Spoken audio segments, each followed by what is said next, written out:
Okay. Hopefully we are in frame and don't look too crazy because I don't have a way to see myself. We'll just wing it. Ugh. All right, welcome everybody. Again, I hope I don't look too insane. This is going to be important for this video. So, this is my reaction video to Andrew Gallimore's reaction video of me appearing on the Danny Jones podcast. This is going to be a quick one, or relatively quick. I might later do a breakdown of his video, and then I can react to every point. But I feel like for this particular moment, I think it's important to maybe outline some things that I believe are important for this part of the conversation. So what I will do is I will first speak for the first maybe 5 minutes as if I'm speaking to Andrew, but obviously I'm going to be speaking in third person because I feel there's something a little loaded about pretending to speak to someone when you're speaking to obviously also a larger audience. Me and Andrew can always have a conversation. That's always an open possibility, of course. The first thing I want to say is that I actually agree with basically everything Andrew said from a technical standpoint, all of it. The only things I do disagree about is his interpretations of my psychology around this and my epistemological logic. And I mean, also it's not necessarily his fault. There's a lot of moving parts, and we have different styles of choosing to talk about different things. In the end of the day, I'm not a scientist, so I have a lot more freedom of speaking loosely very often. And yes, it is easier to grab people's attention when you allow yourself to venture into these much more speculative territories. But from what I'm gathering, and Andrew can correct me if I'm wrong, of course, because this is an ongoing conversation, it does feel that, it seems to me that he feels that my main driver is either attention or pulling attention to the fact that this particular thing is the biggest discovery of humankind. It's true that in the trailer for the movie, I am saying these words, but it has to be taken in a much larger context. For example, if you watch the first video that I've ever put out on the subject, you will see that even there, I'm saying that the way that I see it is that, actually I don't remember if it was the first one or the second one, but the first videos that I put out on the subject, I'm saying that the laser is simply a tool to now observe something that we didn't consider that we could before. So me and Andrew do align on this, that this is basically kind of like, I guess, a microscope is the best analogy. And it's a way to see something with a lot more granularity. So it's almost like you can see the DMT space now with higher resolution, so to speak. We fully align there. But it was either the first video or the second video, but I made it very explicit that I believe that the actual discovery, the discovery, will be made by all of us collectively. It is also why I was trying to bring it to the attention of many different scientists, including himself. And I guess in the spirit of making this more of a conversation versus some kind of a strange internet feud, the point of me reaching out to Andrew, first of all, I wasn't aware of Andrew when I started going through this journey. I only became aware of him after I released my first video, and then people emailed me and sent me messages on Reddit about him. And then I read his first book and I thought, oh my God, that's incredible. It's incredible that somebody of that caliber of a mind and also so close to the subject matter thinks about these things on that level. And yes, of course, I drew a lot from the way that Andrew thinks about these subjects, as well as from many other things like Shannon's theory of information, quantum physics, and many other things that and thinkers that I took on board even when I was trying to figure out the laser originally. So I guess the deeper point is, my feeling is that me and Andrew, we actually agree on basically everything in the space, I think Andrew's disagreement is mostly with how I'm going about it. It's a legitimate pushback. I can't really, I can't say that this is not understandable. In the end of the day, I'm not a person who invested a lot of years in the academic world, which requires a substantial amount of effort and work, and I have deep respect for that. And I can totally understand how, from the position of somebody who did do that, aside from their fascination with the molecule, in other words, put in the work, it would be somewhat annoying that somebody would just come in from the outside and didn't really put in as much technical work into the subject, and then they're speaking, referring to myself right now, with a certain gravitas and a certain amount of certainty about things that, from a scientific perspective, they, i.e. me, should technically not have that level of confidence about.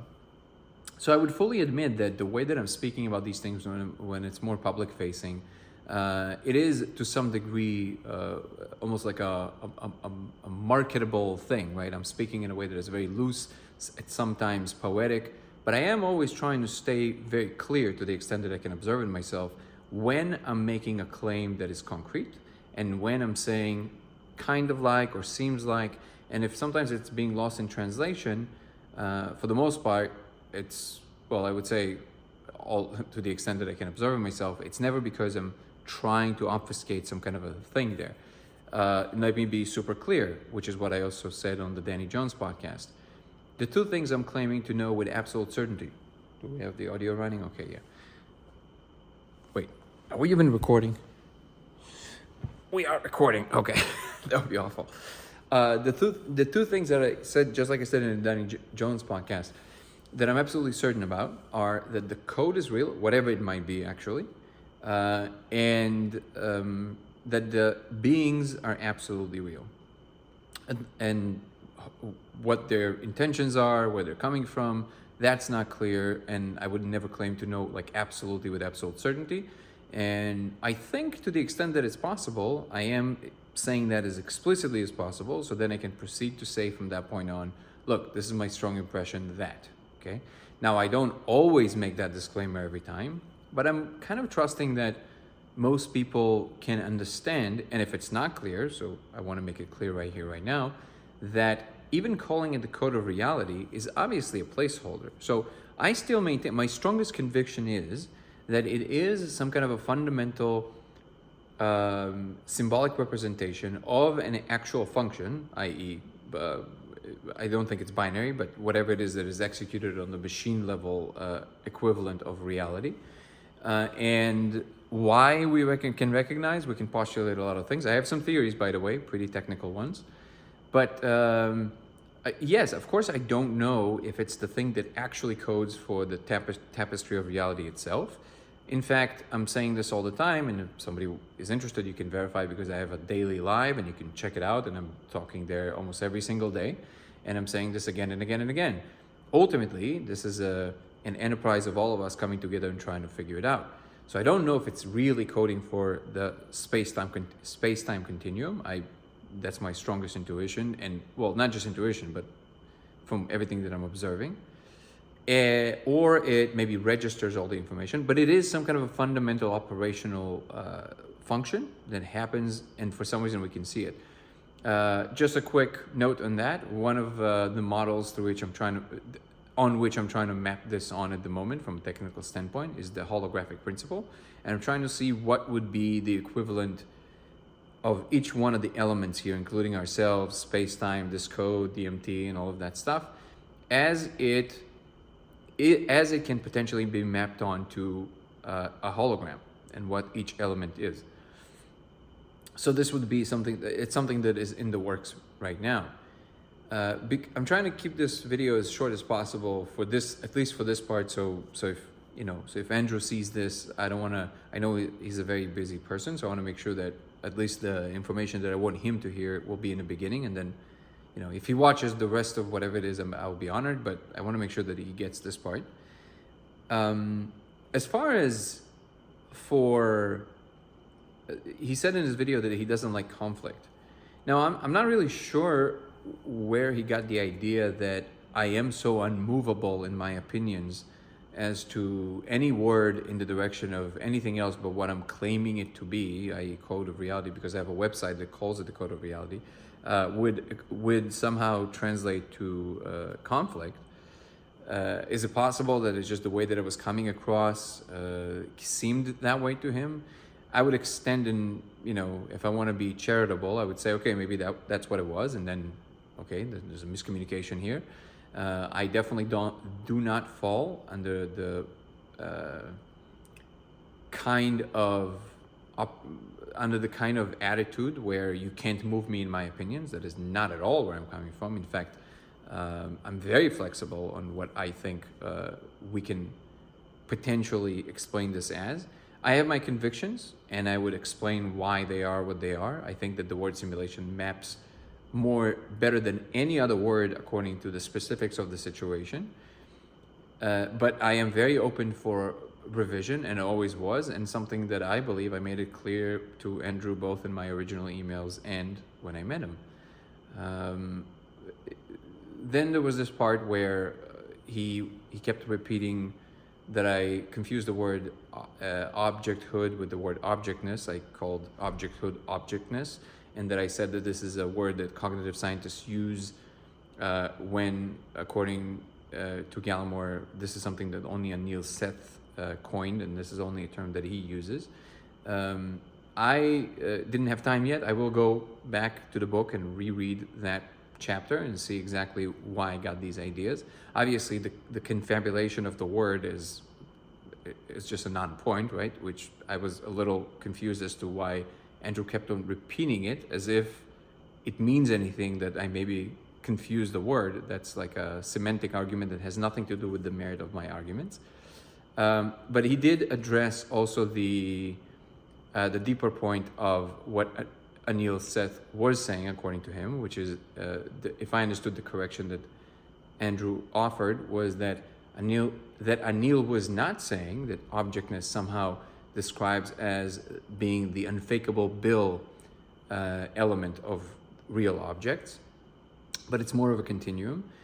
I actually don't think I was saying anything different than that, and if it came across that way, then maybe I need to be a little clearer in my communication. But we have to stand somewhere. The deeper point is that we have to use some parameters to decide what is more what we call real and what is less what we call real, and this would be one of these parameters. And Andrew does a great job at separating between his personal criticism of my ways of doing things, and then addressing things on the scientific side of it. And obviously, in all the ways, he has the upper hand there because of his credentials. I guess what I would be inviting Andrew to do a little bit more of is just exhibit a little bit more grace and charity towards an actual conversation, because that is the reason that I was trying to bring it to his attention. I have deep respect for Andrew and his work, and also, of course, it was understandable that there will come a time where I will be criticized by people that I deeply respect, like Andrew. I welcome the criticism, but I see it as a conversation. I always have, and I guess I would just. There's a lot of things. This conversation is very difficult to have. I think attributing to each other the benefit of the doubt that we're coming out of good faith, especially when it is in fact the case, can be helpful in a space of conversation that is very difficult to have already. So now, I understand, and maybe it rubs him the wrong way, because to him it seems that I'm putting certain claims with certain amount of confidence that I shouldn't have about particular subjects. We can have this conversation and we can talk about the details, and I don't have any other way of operating by the way that it feels right to me. And the levels to which I am convinced of what I'm convinced of, I arrive there, I promise you, not by some kind of a lack of awareness of all the biases that I can possibly carry, but by actually the other way. It's only after I already showed it to enough of people that I trust that they have a technical skill set that allows them to override a lot of the biases that human beings have, not to 100 degrees, of course, not to 100%, of course, but to a larger degree than the common folk, is when I started talking about this publicly. So all of these details are, of course, there's a lot of information, and Andrew is a busy person, so I don't expect him to go and like research me as a person and what I said. It was like, of course not. But I think there will be a much easier communication if, for example, everything that Andrew said in the criticism video that he put out, he would just tell me. It's like, hey, I think that you're overriding logic here. You're doing, and to some extent, I feel that he did, and also he had more time to think of it since then. So again, I don't hold it against him, but there seem to be elements in that video that just don't match the good faith conversation. For example, when I reached out to Andrew, there was no website, so he couldn't have possibly be reacting to something that didn't exist. Nobody called it the code of reality back then either. When I emailed Andrew originally, I was just saying, hey, I'm this guy, I discovered this thing, I know how it sounds, will you look at this? As far as I know, Andrew didn't really look at this. Now, again, don't hold it against him. It's a big space, and I am now in the position of many people reaching out to me, and I understand what it's like to feel when somebody really wants something to be true and they kind of expect you to really want that with them, and then that creates tension and it's uncomfortable. I agree with that. To the extent that I came across as that, then we should clarify. I definitely wasn't coming from that place. Again, I might have came across to him that way, but we only know what we know. So the only way for me to know that is if we communicate to one another, right? And so I can completely understand that point, but it can never be remedied by speaking through this gap of public discourse, which we can do, but real conversations are only effective when they're being had face to face, especially if they're coming from good faith. What else can I say about this? I think that summarizes pretty well, because I think most of the disagreement is about the way I do things, and if you watch the majority of what I speak on the subject, which there's a lot of that at this point, I think there should, at least to my understanding, there should be an understanding that I am speaking out of a certain conviction because of things that I'm outlining. And where I'm not sure, I'm saying that I'm not sure. And also I'm constantly open for revision. So the way that I see it, this idea that Andrew outlined was like, well, now it's all lost because he popularized this idea of the code of reality. And then at the end, he does admit that that priming is not something that we can carry over a long period of time. So, I mean, no disrespect, Andrew, but that is an incoherent, they just collide with each other, right? So which one is it? Now, of course, there's a gray area always, but this idea that now it's all lost because I spoke about it publicly, it holds as much water as saying that because we're talking about the different stuff on the DMT, in the DMT space, the beings and all that stuff, somehow that nullifies the ability to do research on the subject matter. That's of course not true, and it's not true about the code either. The code is not just code. There's a lot going on there, including there's a fabric there. There's a lot of things happening, which is also why I encouraged Andrew to just try it, because I don't really have a way to know what he is missing from the data points that I'm seeing that would convince him that it is in fact real. Now, it doesn't necessarily mean that after he sees it, he will be convinced. That's what I think. But of course, I can be wrong about that. And Andrew keeps offering in the video things that he would expect the code to behave this way because A, B, C, and D. So because he knows all of these things about what's possible in that space, he says he wouldn't expect the realistic nature of that code to be anything else but that. Okay, great, but that doesn't help us to create any demarcation lines, right? If we want to talk about this in terms of actually deciding whether this is what we call real or not real, then we have to together think of what would be the demarcation line. What would falsify the claim and what would, to some degree, vindicate the claim, right? You don't have 100% certainty, but what would make it more certain even for Andrew? One of my propositions, for example, is to see if we can create any change in the behavior of the code, either in slight, not slight, it has to be pretty robust, but in some departure in the behavior of the tapestry that the code is embedded in and seems to be creating, or even in the content maybe, from some physical perturbation around it. So for example, if one of my working assumptions at the moment is to try and induce the Zeeman effect, which is just a very known effect in physics where you introduce a powerful magnetic field around an element and it essentially creates suborbitals in the element. I don't want to get into right now like specifically why I think that might yield fruit, but something tells me my working assumption at the moment that it might. So for example, if I induce a very powerful magnetic field around the diode, if I then see a change to the code, the way it appears, in a way that is reproducible, robust enough, and agreeable by many, many individuals across the board, well, now you have a whole new layer of confidence that at least to the extent of what we call real, and as in existing as a separate parameter, goes up quite a few notches, because you now are inducing some kind of a physical effect that is translated to an observation that is repeatable across individuals, which really is the way we do everything in neuroscience, right? We map on a pattern in the brain to what people are feeling, and we run it across individuals, or what people are reporting, or states that people are exhibiting, and then we run that across individuals. That is exactly what we're going to be doing here. You can start creating a Rosetta Stone, if it works, of course. It's not nowhere written that it's going to work. But if it will, this is one potential way of officially deciding whether or not something is actually there that is more than just what we call some kind of a visually induced hallucination by the most powerful hallucinogen on earth. So here's a proposition. This is the kind of conversation that I guess I was expecting to have.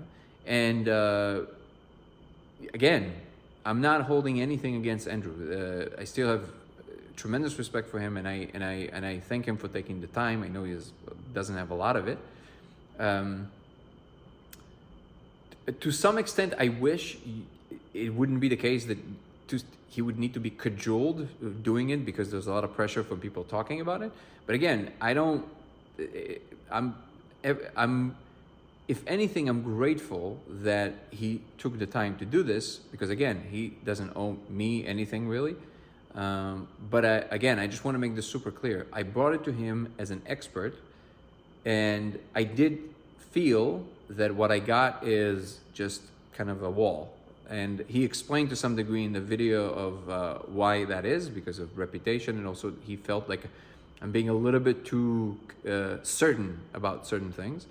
I for sure have this kind of style of conversation, but I do my best to also clarify when I'm speaking with absolute conviction about something, and when I'm saying things that are in the vicinity of, by the way, just to be super clear, terms like dark energy and dark matter, we have no idea what they are. We have no idea. But we call them that because it's the closest thing to what we think it might be. Dark matter, in the case of dark matter, is because whatever it is, it still exhibits gravity. Right? So that's why we call it dark matter, but we don't even know if it's matter, right? So would it make sense in this context to say, well, why are you calling it dark matter? Analogous to why are you calling it the code of reality? Because that's the closest thing I think it is. It's fine. So this idea that now the idea is lost, to me is just, I don't even know how we land there, right? Because, let's be specific. For example, you can take, with everything that I'm saying, no matter how popular I make the idea, the people who will be studying this, like officially, right, in a lab and everything, obviously you're going to be utilizing individuals who go into the DMT space that are critical thinkers. I can think of a few off the top of my head, like people that, like Alexander Boehner, who was one of the subjects in the study, right? Somebody who's not interested in necessarily, proving what I'm saying is right. If anything, on the contrary, he would be interested to just finding out what is true, which is not in the contrary, but you know what I mean. Great, you put people like that. Just because some people know about the idea, Andrew himself said that priming doesn't have this like such a robust of an effect that now that if an idea is popular, it's like everybody, including the people who are skeptical, will now see the thing because one individual said that it's that thing. I mean, it doesn't track, right? I would like to also point out that what DMTX is doing in general, which is the extended state study of DMT intravenously, their main focus, at least in the first round, as far as I know, was on trying to see if they can find similarities by different individuals who go into the space and report about entities, specifically about entities. I personally, and I'm on record saying this, found this whole way of approaching it a little flimsy, I'll be honest, because there's so many moving parts here. Like it's almost hard to imagine it as a scientific way of doing it because of the amount of moving parts. There's too many moving variables here, right? People's impression of what that particular being might be versus what they really are. Are these beings, can these beings present themselves in different ways to different individuals under different conditions? That's another variable. Are they just projections of an archetypical element of... Notice that with all of this entire gamut of different potential explanations, which makes it a lot less scientific, it didn't stop DMTX that Andrew is a part of, or I actually don't know the exact specifics of his involvement, so I'm gonna retract that statement. I don't know. I know he helped them calculate some stuff in the beginning. I know they're working on something now. I'm not pretending to know what his involvement is, but I know he's definitely, it somehow is involved. So notice that it doesn't stop researchers from studying it from the perspective of what individuals report, if they trust what the individuals are saying. This idea that just because the population is not necessarily all of them educated in higher education, and they have some, epistemology and critical thinking writing in the background, does not render all opinions obsolete or just doesn't count. There's a lot of people with very technical skills that reached out to me, that I showed this, that are not necessarily like on board of like proving that we are, being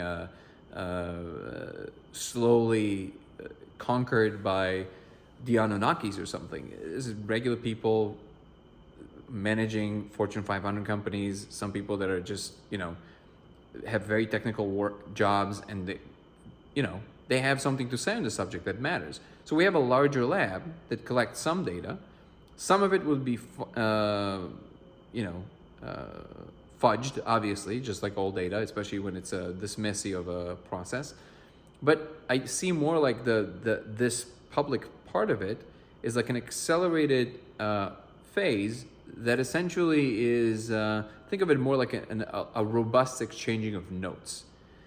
Is there a lot of confusion that can be created in this process? Yes, but I stand on my point that when somebody sees it for themselves, they can absolutely see in that instance that there's something different there. So that's one of the claims that I'm putting forth very strongly. Now, this point is obviously, well, I'm not going to be editing any of this because I want to make sure that it's clear that I'm just speaking, very honestly here, and I'm not trying to arrange the information in any particular way. So I'm going to keep this part in, but this point that I just made, I think it's neither here nor there. It's not adding anything to the story. If anything, it's just another point of disagreement, but it's a larger conversation. So yeah, I think I'll wrap up here, and I'll make a video that talks more about the specificities of my claims. So I do appreciate Andrew doing that, because it now puts some pressure on me to create something a little bit more robust and more technical, which I definitely have in the works, and I welcome the opportunity. So we'll do that. But I just wanted to make it clear that my goal is not to present some kind of a hyperbolic case of what it is. I'm saying the things with the amount of conviction that I'm saying, because I'm, to a very large degree, convinced that this is in fact like a real thing that we're observing, and it should be a conversation, which is exactly what the whole time I was trying to do. The only reason I came to the attention of Andrew, originally I emailed him and he kind of got lost in the weeds, because he has a lot coming in his inbox. I'm sure of it. So I didn't reach out to him right before I came to meet him in Tokyo. I reached out to him a year prior to that. I don't know if he even realizes that that was me. The only reason he knows about me is because somebody who was involved with the DMTX project saw my video. I was basically ignored by all scientists that I reached out to. So I put out a video. That video is what got the attention of people that then later told Andrew that he should probably meet me. So the only reason he met with me and knew about me is because somebody told him, otherwise he wouldn't notice me, right? So to say that it's not quite the way to go, I'm not so sure, because that's the only thing that actually worked in terms of getting people's attention. Can it be dialed in? Can it be framed in a more streamlined, coherent, scientific language? Yes, but I need help from scientists to do that, which is the exact reason I reached out to people like Andrew and other people as well. And the way that I see it, I want to make it, again, super clear. In order to truly understand what it really is, so the firm claim is that I know it's real, for me. I'm not saying that anybody needs to accept it. What it really is, what is the function of it, what exactly it does in reality, all of these things, that will be determined by the larger body of humanity, starting with, but not limited to, the scientists that are interested of putting their time in this project, which is exactly what I see myself as doing, is popularizing it enough so the right people will pay attention. And again, I understand the pushback from the other side, which is from Andrew's side, for example, which is, look, the right people are looking into this. We are the people that are looking into this. I'm like, okay. I had no idea that about the MTX or anything else, by the way, when I was figuring this out. I only discovered it later, and then I spoke to, I think it was, I don't know if they want to be named, but I spoke to the people in Colorado, and then after I already discovered the laser and showing people, and this is something I'm mentioning briefly at the end of my first video. So yeah, I'm rambling at this point, but I want to make this super clear. My aim is to get the right minds interested, and just because some minds are already working on it, does not mean that we don't get to voice our opinions as strongly as we feel is appropriate. And to the extent that we can offer modification of the way that I can offer a modification of the way that I'm presenting the idea. I'm doing it all the time anyway, because I'm absorbing what people are saying, and also the way that they react to that. Yeah, it's an ongoing process. I guess what I'm saying is giving each other the charity and the grace of good faith, as in both in terms of how we approach it and in terms of how we perceive what the other person is doing. Because if the second you start projecting the ill intent from the other party, it makes it very difficult, if not impossible, to see the positive function that individual is trying to bring about. Anyways, I think it's enough for that. I will do a more technical breakdown if Andrew watched until this point. I appreciate that. I know you're very busy. And yeah, always open for a conversation. And I hope this was enough to clarify at least the first layer of where I'm coming from. And the extent to which I literally just spilled the way it came on purpose, because I want to make sure that it's understood that I'm not calculating, moves and trying to make anything beyond just the truth come out to the surface. And just speaking this way, I think shows that I'm willing to explore my own thought process in real time. I'm not interested in masking it or making it anything else but what it is. So in that sense, I have complete good faith and all the willingness to completely reframe. I really don't know where he got this idea about the rigidity, maybe from the strident tone with which I tend to say certain things. That's possible, but even that is up for revision. Everything is. That's it. I think it's enough. Peace and love, everybody. Ciao. See you in the next video.